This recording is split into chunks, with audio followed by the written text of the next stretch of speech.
In this short video, I'll show you how to create a cost calculator in Excel so you can estimate campaign profits. Firstly, creating a cost calculator solely in Excel is quite difficult. So to make it easier for us, we will use an AI to help us. So go ahead and highlight all your data like this.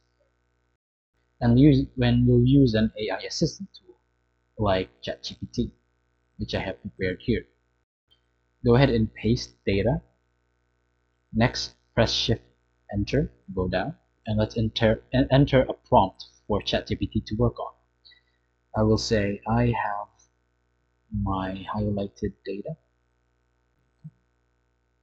Could you input the suggested price with a 20% margin?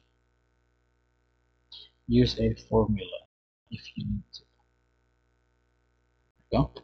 Let's wait for ChatGPT to work on what we have, like the prompt that we've given him. And there we go. It's given us the suggested price with a 20% margin right here. We can even use this formula. So why don't we use this formula instead? Let's go back to Excel. Paste this here. Double click at the cell. And it shows that it's B2, so it only highlights B2. Let's go ahead and erase this one. And highlight all of the data. Press enter. And there we go. 12, 18, 24. For Excel, it's 12, 18, 84. Now you know how to create or calculate costs using AI for Excel. You can watch this playlist if you ever get stuck with this one.